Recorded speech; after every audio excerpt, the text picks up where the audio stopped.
এই চাঁদাবাজ এবং দুর্নীতিবাজদের কারণে। গত ১.৫ বছর চাঁদাবাজ এবং দুর্নীতিবাজরা ট্রেইলর দেখিয়েছে। এটা ট্রেইলর, পিকচার আবি বাকি হে। গত ১.৫ বছর আপনারা দেখেছেন চাঁদাবাজ এবং দুর্নীতিবাজদের ট্রেইলর। পিকচার দেখবেন নির্বাচন হওয়ার পরে। আপনাদের আগামীর ভোট হোক সংস্কারের পক্ষে, আগামীর ভোট হোক আধিপত্যবাদের বিরুদ্ধে, আগামীর ভোট হোক হ্যাঁ ভোটের পক্ষে।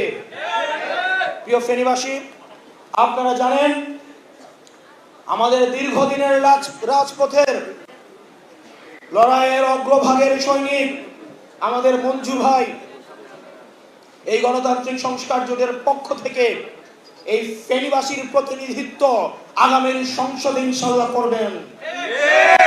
আমরা বিশ্বাস করি এই ফেনীবাসী কামার কোমর প্রবাসী খেটে খাওয়া মানুষ, যারা প্রতিনিয়ত নেতা বানায় কিন্তু নেতারা যাদেরকে মানুষ মনে করে না, এই ফেনীবাসী অবশ্যই অবশ্যই মঞ্জু ভাইকে সমর্থন দিয়ে সংসদে নিয়ে যাবে ইনশাআল্লাহ।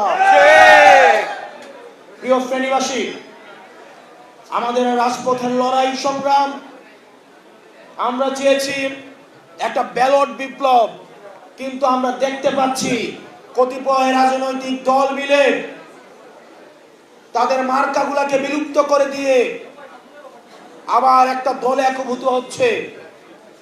নিজের দলকে বিক্রি করে দিয়ে, যারা মার্কা বিলুপ্ত করে দিয়ে একটা সিটের জন্য, 2টা সিটের জন্য যারা নিজের দলকে বিক্রি করে দিচ্ছেন, আপনারা আপনাদের নিজেদের দলের প্রতি আপনারা অন্যায় করেছেন।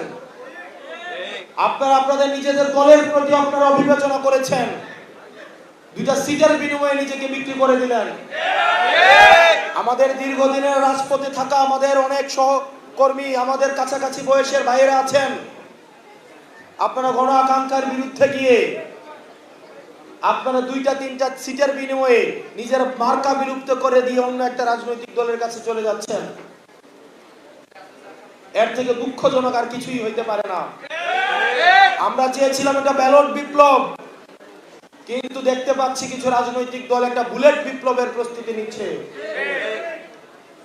আমাদের সবাইকে একসাথে আমাদের অন্যায়ের বিপক্ষে, ইনসাফের পক্ষে আমাদের সবাইকে লড়ে যেতে হবে।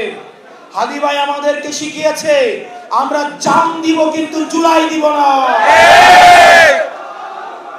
আমরা সবাই একসাথে ইনকিলাব ইনকিলাব জিন্দাবাদ জিন্দাবাদ, আপোষ না সংগ্রাম সংগ্রাম সংগ্রাম,